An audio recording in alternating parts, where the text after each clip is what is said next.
আমার ভালো বন্ধু ছিল, বন্ধু বলবো না, আমাদের সাথে অনেক ঝগড়াঝাটিও হয়েছে, বাট কোথাও না কোথাও অনেক কিছু ঘটেছিল।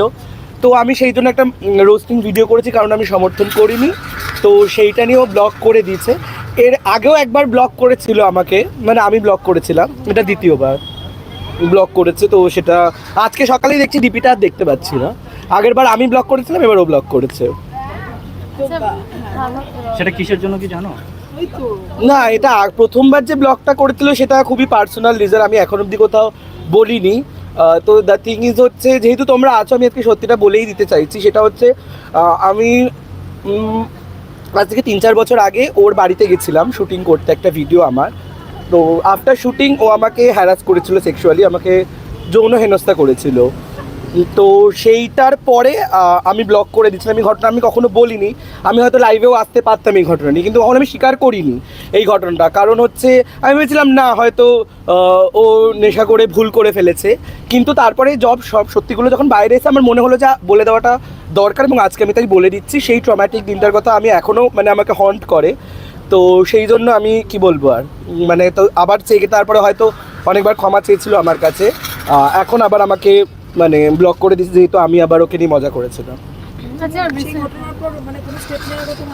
না, তখন দেখো আমি কোনো রকম কোনো স্টেপ নিতে পারিনি, কারণ আমিও খুব নেশাতে ছিলাম, এবং সেইখানে রীতিমতো আমার ফায়দা উঠিয়েছে বলতে গেলেও। এবং আমি তারপরে সেই সময় একটু ভয়ই পেয়ে গেছিলাম কোনো রকমভাবে, যে মানে ওর যেহেতু অনেক রকম চেনা জানা আছে, যে আমার কি হবে না, আমি বলবো না বলবো। তো একে একে যখন সত্যিগুলো বের হচ্ছে, কারণ লোকে হয়তো আমার কথা বিশ্বাস করতো না, কারণ ওর একটা so call television artist good image ছিল। তো সেই গুড ইমেজে দেখো আমাকে কেউ তো তেমন সিরিয়াসলি নেয় না, কারণ আমি মজার মতো ভিডিও করি। তো আমি যদি বলতাম সবাই আমাকে মিথ্যাবাদী বলতো। বাট এখন যেমন ওর একটা রিউমার্স, যেটা আমি সত্য কিনা জানি না, যে একটা শিশু শিল্পীকে হেনস্থা করেছে, সেটা শুধু ও শিশু শিল্পীকে নয়, হ্যাঁ সেটা আমি জানি না, আমি মন্তব্য করবো না, কিন্তু আমাকেও হ্যারাস করেছিল। পুরো আধ ঘন্টা ধরে রীতিমতো অত্যাচার করেছে, মানে সেক্সুয়ালি হ্যারাস। তো এই ঘটনাটা আমি আজকে বললাম, আশা করি এরপরে আমি আইনি পদক্ষেপও নিতে বাধ্য হব, কারণ যেহেতু সত্যতাটা বেরোচ্ছে, আমিও তাহলে মানে আমি ভেবেছিলাম হয়তো আমার সাথে করেছে, কিন্তু যেখানে শুনতে পাচ্ছি অন্য লোকেদের সাথেও এই ঘটনাটা ঘটেছে, তো এটা তো অ্যাকসেপ্টেবল নয় না শায়কের জন্য। তো আমি এটার প্রতিবাদ নেব।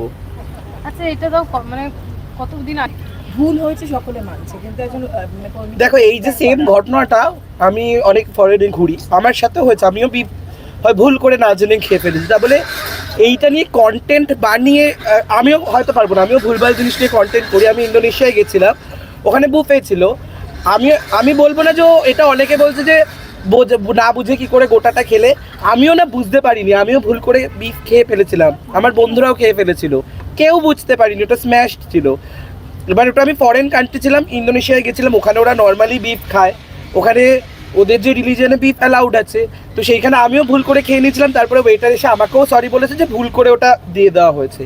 আমাদেরও মাথা গরম হয়েছিল, আমিও চাইলে সেই সময় ক্যামেরাটা বার করে হয়তো 10 মিলিয়ন ভিউজ নিয়ে নিতে পারতাম, ভাইরাল হতাম। কিন্তু আমার মনে হয়েছে না, ইন্ডিয়ার মতো পশ্চিমবঙ্গের মতো জায়গায় থেকে এই হিন্দু মুসলিম নিয়ে যেখানে এত দাঙ্গা হাঙ্গামা হচ্ছে, বাংলাদেশেও অনেক ঘটনা ঘটছে, সেই সেন্সিটিভ ইস্যু নিয়ে আমি কোনো কন্টেন্ট বানাতে চাইনি রীতিমতো ভিউজের জন্য আর ফেমের জন্য। হয়তো সেটাও করেছে, যেহেতু এখন হয়তো হাতে কোনো কাজ নেই, তো সেই জন্য হয়তো করেছে। তো বাট আমার মনে হয় সেটা করা উচিত হয়নি। এবং আমি যদি এতই ভালো হই, এতই আমি মানে কি বলবো সৎ হই, তাহলে আমি সেই জায়গায় যাব না। আমি কোনো অলিভাবের মতো জায়গায় যাব না যেখানে পিওর ভেজ রেস্টুরেন্ট লেখা থাকে, বা পিওর যেখানে বিফ সার্ভ, আমি সেখানে যাব। আমি এমনও হয়েছে, ধরো কোনো রেস্টুরেন্টে আমি চিকেনের বদলে আমার দাদা বৌদিতে মাটন দিয়ে দিয়েছি অনেকবার। রেস্টুরেন্টের ভুল হতেই পারে, সেইখানেও হয়তো হয়েছে। যদি এটা ইচ্ছাকৃতভাবে করে সেটা আমি বলবো কখনোই ঠিক না, বাট আমার মনে হয়নি ইচ্ছাকৃতভাবে কোনো রকমভাবে কেউ এটা করতে চাইবে। আমারও প্রচুর মুসলিম বন্ধু আছে, আমি সব জায়গায় যাই, তারা কখনো ইচ্ছাকৃত, সুতরাং তারা বেশি সতর্ক থাকে। আমি প্রচুরবার বাংলাদেশে গেছি, সেখানেও আমাকে সবসময় জানে আমার রিলিজিয়নকে আমি কি খাই না সেটা ম্যাটার করেই আমাকে সব কিছু সার্ভ করা। তো ইচ্ছাকৃতভাবে করা হয়েছে সেটা আমি একদমই মানি না। তবে স্যান্ডি, অনেকে তোমার এই কথা শুনে বলতেই পারেন এটা ভিডিওটা হওয়ার পরে হয়তো এতদিন বাদে কেন বলছো। কারণ এতদিন বাদে আমি সেই কথাটাই বলবো, কারণ বললে কেউ বিশ্বাস করতো না। এখন তো আমি যে কোনো একটা পার্টিকুলার নাম বলতেই পারি। এবং তারপর আমি মনে করেছি ঠিক আছে, যে নেশার ঘরে করেছে, হয়তো আমি একা স্ট্রং আছে, আমি হয়তো কাটিয়ে উঠতে পারবো, কিন্তু ওই ট্রমাটা আমাকে এখনো হন্ট করে, ও যেইভাবে আমার উপর অত্যাচারটা করেছিল, সেটা আমি তারপরে যদি কথা বলতে পারি। তো সেইখানে দাঁড়িয়ে তো তারপরে দেখলাম যে এইখানে আর একটা শিশু শিল্পীর প্রতি এই ধরনের মানে আমি রীতিমতো কি বলবো, চোখ দিয়ে সরি জল বেরোতে পারে, মানে অমানবিক এরকম একটা অত্যাচার করেছে, সেটা দেখেও মানে আমি কি বলবো, মানে এটা ঠিক না। তারপর আমার মনে হয়েছিল যে আমার এখন কথাটা মানে বলা উচিত, আমার প্রতিবাদ করা উচিত, নাহলে তো পরবর্তীকালে আরও অনেক শিশু শিল্পী আমার মতো আরও অনেক অসহায় মানুষদের প্রতি এই অত্যাচার হতে পারে না। তো সেটা যদি আমি এখন প্রতিবাদ না করি আর মনে হয় খুব দেরি হয়ে যাবে। আচ্ছা স্যান্ডিদা, এখন তো একটা যেটা আমরা খবরে দেখছিলাম সেটা দুটোই বিল করা হয়েছিল, মাটন এবং বিফ দুটোই। তাহলে তো পুরো জেনে বুঝে বলবো। যদি অর্ডারে এখানে লেখা থাকে বিফ, কেউ অর্ডারে ভুল করে আসছে সেটা কখনোই বিলে লেখা হবে না বলে আমার মনে করে। তো সেখানে যদি জেনে বুঝে করা থাকে তাহলে এটা পিওর ভিউজের জন্য এবং ফেমের জন্য করা হয়েছে বলে আমার মনে হয়, এবং যেটা অত্যন্ত নিন্দনীয় যদি শুধুমাত্র জেনে বুঝে একটা ওয়েটারকে ফাঁসানো হয়। স্যান্ডি, তুমি কি লিগ্যাল স্টেপ নেবে ভাবছো এবার?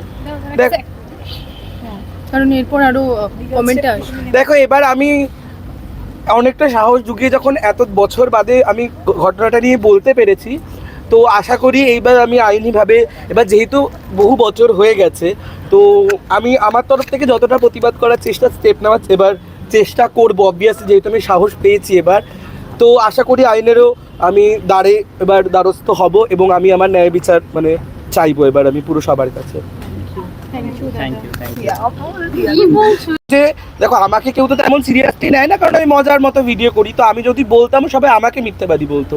বাট এখন যেমন ওর একটা রিউমার, যেটা আমি সত্য কিনা জানি না, যে একটা শিশু শিল্পীকে হেনস্থা করেছে, সেটা শুধু ও শিশু শিল্পীকে নয়, হ্যাঁ সেটা আমি জানি না, আমি মন্তব্য করবো না, কিন্তু ও আমাকেও হ্যারাস করেছিল, পুরো আধ ঘন্টা ধরে রীতিমতো অত্যাচার করেছে, মানে সেক্সুয়ালি হ্যারাস। তো এই ঘটনাটা আমি আজকে বললাম, আশা করি এরপরে আমি আইনি পদক্ষেপও নিতে বাধ্য হব, কারণ যেহেতু সত্যতাটা বেরোচ্ছে, আমিও তাহলে মানে আমি ভেবেছিলাম হয়তো আমার সাথে করেছে, কিন্তু যেখানে শুনতে পাচ্ছি অন্য লোকেদের সাথেও এই ঘটনাটা ঘটেছে, তো এটা তো অ্যাকসেপ্টেবল নয় না শায়কের জন্য, তো আমি এটার প্রতিবাদ নেব।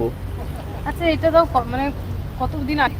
ভুল হয়েছে সকলে মানছে, কিন্তু একজন মানে দেখো, এই যে সেম ঘটনাটা আমি অনেক ফরেনে ঘুরি, আমার সাথেও হয়েছে, আমিও হয় ভুল করে না জেনে খেয়ে ফেলেছি। তা বলে এইটা নিয়ে কন্টেন্ট বানিয়ে আমিও হয়তো পারবো না, আমিও ভুলভাল জিনিস নিয়ে কন্টেন্ট করি। আমি ইন্দোনেশিয়ায় গেছিলাম, ওখানে বুফে ছিল।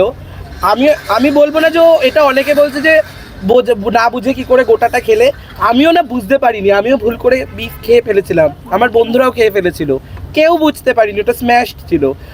এবার ওটা আমি ফরেন কান্ট্রি ছিলাম, ইন্দোনেশিয়ায় গেছিলাম, ওখানে ওরা নর্মালি বিফ খায়, ওখানে ওদের যে রিলিজিয়নে বিফ অ্যালাউড আছে, তো সেইখানে আমিও ভুল করে খেয়ে নিয়েছিলাম। তারপরে ওয়েটার এসে আমাকেও সরি বলেছে যে ভুল করে ওটা দিয়ে দেওয়া হয়েছে। আমাদেরও মাথা গরম হয়েছিল, আমিও চাইলে সেই সময় ক্যামেরাটা বার করে হয়তো 10 মিলিয়ন ভিউজ নিয়ে নিতে পারতাম, ভাইরাল হতাম। কিন্তু আমার মনে হয়েছে না, ইন্ডিয়ার মতো পশ্চিমবঙ্গের মতো জায়গায় থেকে এই হিন্দু মুসলিম নিয়ে যেখানে এত দাঙ্গা হাঙ্গামা হচ্ছে, বাংলাদেশেও অনেক ঘটনা ঘটছে, সেই সেন্সিটিভ ইস্যু নিয়ে আমি কোনো কন্টেন্ট বানাতে চাইনি রীতিমতো ভিউজের জন্য আর ফেমের জন্য। হয়তো সেটাও করেছে, যেহেতু এখন হয়তো হাতে কোনো কাজ নেই, তো সেই জন্য হয়তো করেছে। তো বাট আমার মনে হয় সেটা করা উচিত হয়নি। এবং আমি যদি এতই ভালো হই, এতই আমি মানে কি বলবো সৎ হই, তাহলে আমি সেই জায়গায় যাব না। আমি কোনো অলিভাবের মতো জায়গায় যাব না যেখানে পিওর ভেজ রেস্টুরেন্ট লেখা থাকে বা পিওর যেখানে বিফ সার্ভ হয়, আমি সেখানে যাব। আমি এমনও হয়েছে, ধরো কোনো রেস্টুরেন্টে আমি চিকেনের বদলে আমার দাদা বৌদিতে মাটন দিয়ে দিয়েছি অনেকবার। রেস্টুরেন্টে ভুল হতেই পারে, সেইখানেও হয়তো হয়েছে। যদি এটা ইচ্ছাকৃতভাবে করে সেটা আমি বলবো কখনোই ঠিক না, বাট আমার মনে হয়নি ইচ্ছাকৃতভাবে কোনো রকমভাবে কেউ এটা করতে চাইবে। আমারও প্রচুর মুসলিম বন্ধু আছে, আমি সব জায়গায় যাই, তারা কখনো ইচ্ছাকৃত, সুতরাং তারা বেশি সতর্ক থাকে। আমি প্রচুরবার বাংলাদেশে গেছি, সেখানেও আমাকে সবসময় জানে আমার রিলিজিয়নকে আমি কি খাই না সেটা ম্যাটার করেই আমাকে সব কিছু সার্ভ করা। তো ইচ্ছাকৃতভাবে করা হয়েছে সেটা আমি একদমই মানি না। তবে স্যান্ডি, অনেকে তোমার এই কথা শুনে বলতেই পারেন এটা ভিডিওটা হওয়ার পরে হয়তো এতদিন বাদে কেন বলছো? কারণ এতদিন বাদে আমি সেই কথাটাই বলবো, কারণ বললে কেউ বিশ্বাস করতো না। এখন তো আমি যে কোনো একটা পার্টিকুলার নাম বলতেই পারি।